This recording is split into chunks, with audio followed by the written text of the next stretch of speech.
തങ്കമണി സംഭവത്തെക്കുറിച്ച് ഒരുപാട് YouTube videos പുറത്തു വരുന്നുണ്ട്.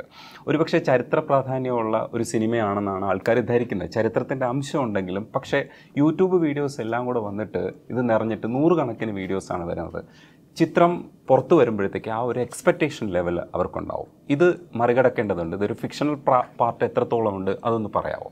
1986 ഒരു സംഭവമാണ് തങ്കമണി സംഭവം. ഞാൻ അന്ന് പ്രീ ഡിഗ്രിക്കൊക്കെ പഠിക്കുന്ന സമയമാണ് ശരിക്കും.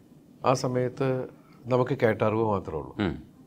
വാർത്താമാധ്യമങ്ങളിലൂടെ അറിയാം, പത്രത്തിലൊക്കെ കണ്ട കാര്യങ്ങളെ നമുക്കറിയുള്ളൂ. അപ്പം അതിനെക്കുറിച്ച് സത്യസന്ധമായിട്ട് അതങ്ങനെ കേട്ടു കണ്ടു. കാരണം അന്ന് കട്ടപ്പന എന്നൊക്കെ പറയുന്നത് വളരെ ദൂരമുള്ളൊരു സ്ഥലമാണ് നമ്മളെ സംബന്ധിച്ച്. എന്നെ സംബന്ധിച്ച് ആലുവയുടെ ചുറ്റുവട്ടത്ത് കിടന്ന് കറങ്ങുക, വൈപ്പിൻ പരിസരം, ആലുവ കൂടി ഒന്നൊരു എറണാകുളം, അതിനപ്പുറത്തേക്കുള്ള സ്ഥലങ്ങളെക്കുറിച്ചിട്ടൊന്നും എനിക്ക് ഫോട്ടോ കണ്ടും ഇതൊക്കെ അറിയുള്ളൂ. അല്ലാണ്ട് ഈ ട്രാവൽ ചെയ്ത് ഉള്ള കാര്യങ്ങളുണ്ടായില്ല. ശരിക്കും പറഞ്ഞാൽ നാട് ട്രാവൽ ചെയ്യാൻ തുടങ്ങിയത് ശരിക്കും പറഞ്ഞാൽ മിമിക്രിയിൽ വന്നതിന് ശേഷമാണ്. പിന്നെ ഓൾ ഇന്ത്യ നമ്മൾ എക്സ്പ്ലോർ ചെയ്തു, അത് അങ്ങനെയുള്ള കാര്യങ്ങൾ. അപ്പോൾ അന്ന് കേട്ടതിനേക്കാൾ കൂടുതൽ ഈ സിനിമയിലേക്ക് വന്നപ്പോഴാണ് ആ നാടിനെക്കുറിച്ചും അന്നത്തെ നാട്ടുകാർ അനുഭവിച്ച പ്രശ്നങ്ങളെക്കുറിച്ചും അതിൻ്റെ കാര്യങ്ങൾ എന്താണെന്നുള്ളതിനെക്കുറിച്ചൊക്കെ മനസ്സിലാക്കാൻ സാധിച്ചത്. അപ്പോൾ ഇതിൻ്റെ സംവിധായകൻ രതീഷ് അവിടെ പോയിട്ട് അതിനെക്കുറിച്ച് വിശദമായി പഠിക്കുകയും അന്ന് ഈ വിഷയങ്ങൾ അനുഭവിച്ച ആളുകൾ, അവരുടെ മക്കൾ, അവരൊക്കെ ആയിട്ട് സംസാരിക്കുകയും അന്ന് ജീവിച്ചിരിക്കുന്നതിൽ ഇതുമായി ബന്ധപ്പെട്ട ഒരു പത്രപ്രവർത്തകൻ തന്നെ, എൻ്റെ ക്യാരക്ടർ തന്നെ ഇതിലുണ്ട്. എന്നിട്ട് ഏറ്റവും വലിയൊരു പത്രത്തിൻ്റെ പത്രാധിപരാണെന്ന് വെച്ചാൽ അവിടുത്തെ റിപ്പോർട്ടറായിരുന്നു അയാൾ. അപ്പോൾ അവരുമൊക്കെ ആയിട്ട് സംസാരിച്ചതിൻ്റെ അടിസ്ഥാനത്തിലാണ് പുള്ളി അതിനെ ഇതാക്കിയത്. അത് വളരെ റിയലിസ്റ്റിക് ആയിട്ട് പോകുന്നത് ചിലപ്പോൾ അതിൻ്റെ ഡോക്യുമെൻ്ററി ഫീല് മാത്രമായി പോയേക്കാം.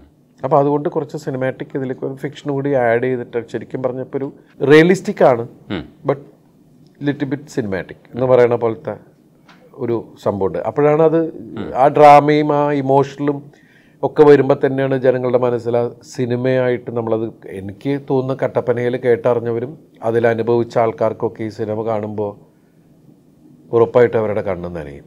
ആ ഇമോഷൻ കറക്റ്റായിട്ട് കിട്ടും 100%. എനിക്ക് തോന്നുന്നു രതീഷിനത് വളരെ അഭിമാനിക്കാവുന്നൊരിത് ആ നാട്ടിലെ ആളുകൾ അയാളെ അനുമോദിക്കുന്നത്.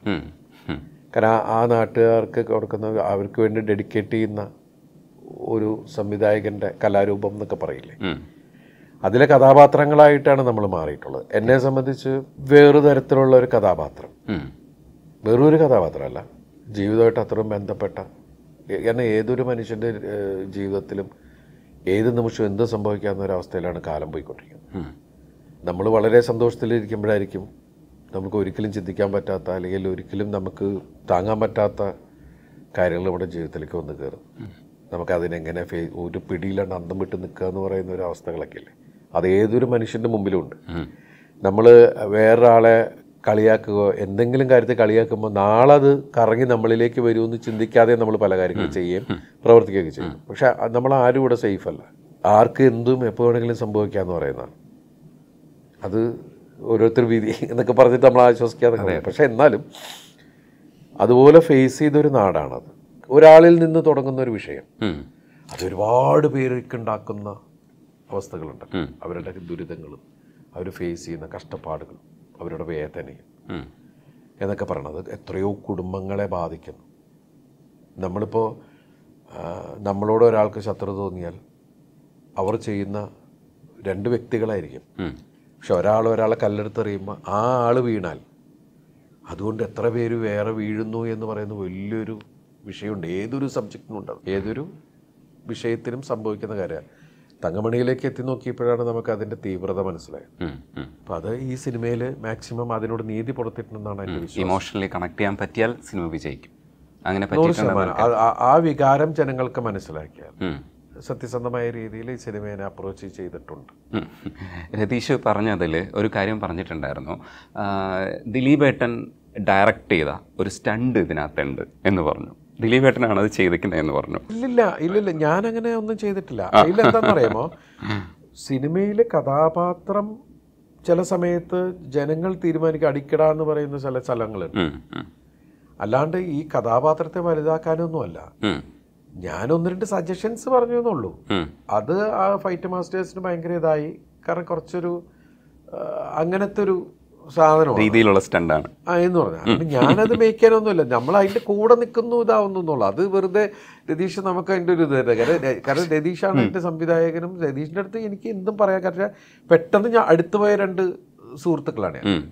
എനിക്ക് രതീഷിനെ കുറിച്ച് ഒന്നും അറിയില്ലായിരുന്നു. ഞാൻ രതീഷിൻ്റെ സിനിമയിൽ വന്നതിന് ശേഷം രതീഷ് പറഞ്ഞ കഥയിലൂടെ ഞാൻ ആ സിനിമയിൽ വരികയും രതീഷ് എന്ന സംവിധായകനുമായിട്ട് അദ്ദേഹത്തിൻ്റെ ഉടൽ എന്ന് പറഞ്ഞ സിനിമയെക്കുറിച്ച് മാത്രമേ എനിക്കറിയുള്ളൂ. പക്ഷേ അദ്ദേഹം ആ സിനിമ ഗംഭീരമായി ചെയ്തു.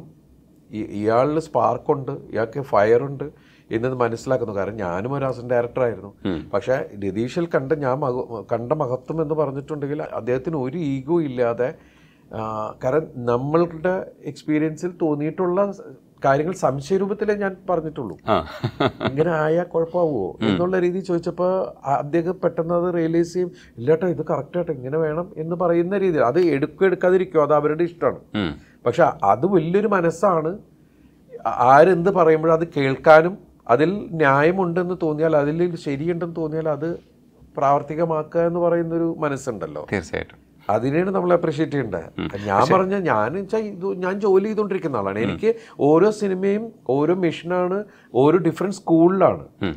അദ്ദേഹം 2ാമത്തെ സിനിമയാണ് അദ്ദേഹത്തിൻ്റെ എങ്കിലും എൻ്റെ 140 സിനിമയാണെങ്കിലും എന്നെ സംബന്ധിച്ച് എന്നെ വിലയിരുത്തുന്ന, അല്ലെങ്കിൽ എന്നെ കൊണ്ട് ജോലി ചെയ്യിപ്പിക്കുന്ന, എൻ്റെ കഥാപാത്രത്തെ കൊണ്ട് അദ്ദേഹത്തിന് മനസ്സിലുള്ള കാര്യങ്ങൾ പറഞ്ഞ് ചെയ്യിപ്പിക്കുന്ന ആ ആളെ ഞാൻ റെസ്പെക്റ്റ് ചെയ്യുകയും അദ്ദേഹം പറയുന്ന ഒബേയേണ്ട ഒരാളാണ് തീർച്ചയായും ഞാൻ. പക്ഷേ അതിനകത്തൊരു കാര്യമുള്ളതെന്ന് പറഞ്ഞാൽ, ഇപ്പോൾ ഉള്ളടക്കം, ചമ്പക്കുളം, തച്ചൻ, മഴയത്ത് മുംബൈ വരെയുള്ള ഒരുപാട് സിനിമകളിൽ 10 സിനിമകളിൽ അസിസ്റ്റന്റ് ഡയറക്ടറായിട്ട് കണ്ടതാണ്, അല്ലെങ്കിൽ ചെയ്തതാണ്. ഇതിൻ്റെയൊക്കെ ഒരു റിസൾട്ട് ഉണ്ട്, ഈ ഒരു അനുഭവം എന്ന് പറയും, എക്സ്പീരിയൻസ് ഉണ്ട്. ഇത് പല സ്ഥലത്തും ഉപയോഗിക്കാൻ പറ്റും. അതൊരു പക്ഷേ അയാൾ ഒബ്സർവ് ചെയ്തിട്ടുണ്ടെന്നാണ് ഞാൻ മനസ്സിലാക്കുന്നത്. ഒപ്പം ഈ സിനിമയിലൊരു ഫസ്റ്റ് ഷോട്ട് എന്ന് പറയുന്നത് ഒരു ഓടുന്ന ഒരു പറമ്പിലൂടെ ഓടുന്ന ഷോട്ടാണെന്ന് ഞാൻ മനസ്സിലാക്കുന്നുണ്ട്. ഇത് പുതിയൊരു ഞാൻ അഭിനയിക്കാൻ ചെല്ലും ഫസ്റ്റ് ഷോട്ട് ഞാൻ പറഞ്ഞു, ആദ്യത്തെ ദിവസം തന്നെ എനിക്ക് ഫൈറ്റ് എടുത്തത്. ഇയാൾ ആരാണ് എന്താന്ന് പോലും അറിയാത്ത ഒരവസ്ഥ. എന്നെ സംബന്ധിച്ച് മറ്റുള്ളവർക്കുള്ള പ്രോബ്ലം ആണോ എന്ന് എനിക്കറിയില്ല. എനിക്കുള്ള പ്രോബ്ലം, ഞാൻ 1-2 ദിവസം എടുക്കും ഒരു സിനിമയിൽ ചെന്ന് കയറി കഴിഞ്ഞാൽ ഇത് ഇയാൾ എന്താണെന്ന് മനസ്സിലാക്കാൻ. ഇപ്പം ഞാൻ കഥ കേട്ടു, കാര്യങ്ങൾ മനസ്സിലായെല്ലാം പോയെങ്കിലും നമ്മൾ ഈ കളിക്കളത്തിൽ ഇറങ്ങിക്കഴിയുമ്പോൾ ഉള്ളൊരവസ്ഥയിൽ, ഇപ്പം ഞാൻ പല ഇൻ്റർവ്യൂവിൽ പറഞ്ഞിട്ടുണ്ട്, മായാമോഹിനി ചെയ്യുന്ന സമയത്ത് എനിക്ക് ഇട്ടിട്ട് പോയാലും തോന്നിയിട്ടുണ്ട്. ആദ്യത്തെ 2 ദിവസം എനിക്ക് കിട്ടിയിട്ടില്ല. ഞാൻ ചെയ്യുമ്പോൾ അതിനുമുമ്പ് ചെയ്ത ചാന്തുപൊട്ടും മറ്റും മറിച്ചൊക്കെ എൻ്റെ കയ്യിൽ വരണേ, എൻ്റെ മനസ്സിൽ അതാ വരണേ. അപ്പോൾ എനിക്ക് ശരിയാവണില്ല. തിളക്കത്തിൻ്റെ സമയത്ത് എനിക്ക് പോകാൻ തോന്നിയിട്ടുണ്ട്, ദൈവമേ ഞാൻ അബദ്ധമായി ഈ സിനിമ കമ്മിറ്റ് ചെയ്തത് എന്ന് തോന്നിയിട്ടുണ്ട്. പക്ഷേ 2ാമത്തെ ദിവസമാണ് എനിക്ക് അതിൽ ഉണ്ണീനെയൊക്കെ കിട്ടുക. അപ്പം അങ്ങനെയുള്ള പ്രോബ്ലം ഉണ്ട്. അപ്പം ഞാൻ ചെന്ന ദിവസം തന്നെ ഇത് എടുത്തു തന്നപ്പോൾ ദൈവമേ ഇതെന്താ, കാരണം ഇയാൾ ഒന്നാമത് കുറച്ച് അറിയാമല്ലോ, അതിലൊരു ഏജുള്ള ക്യാരക്ടർ ഉണ്ട്, അയാളുടെ ഓട്ടവും കാര്യങ്ങളുമാണ്.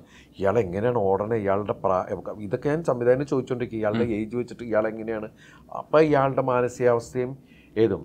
അവിടെയെന്ന് വെച്ചിട്ടുണ്ടെങ്കിൽ ജീവിതത്തോട് മല്ലിട്ട് നിൽക്കുന്നവൻ്റെ അവൻ ജീവിക്കുന്നത് ഒരു ലക്ഷ്യത്തിന് വേണ്ടിയിട്ടാണെന്ന് പറയുന്ന സാധനം ഉണ്ടല്ലോ, അവിടെ അവൻ എന്തിനും തയ്യാറാവുന്നു എന്ന് പറയുന്നതാണ് നമുക്ക്. അത് പറഞ്ഞു തരുന്ന ആൾ കറക്റ്റ് ആവുമ്പോഴാണ് നമ്മൾ കറക്റ്റ് ആവുന്നത്. പക്ഷേ എപ്പോഴാണ് ദിലീപേട്ടന് അത് കൺവിൻസ് ആയത്? എപ്പോഴാണ് ആ ഷോട്ട് അപ്പം ചെയ്യാമെന്നുള്ളത്? അത് ചെയ്യാണ്ടിരിക്കാൻ പറ്റില്ല, ഫുൾ സെറ്റപ്പ് ഒന്നും ഇനിയൊന്നും ചെയ്യാണ്ടിരിക്കാൻ പറ്റില്ല, എനിക്ക് ചെയ്തേ പറ്റുള്ളൂ.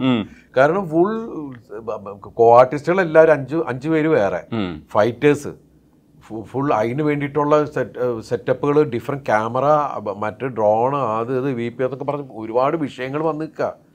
ടെക്നിക്കൽ സാധനങ്ങളെല്ലാം വന്ന് നിൽക്കുമ്പോൾ എല്ലാത്തിനും മുമ്പ് ദൈവമേ എന്ന് പറഞ്ഞ് വിളിച്ചിട്ടൊരു പോക്കാണ്.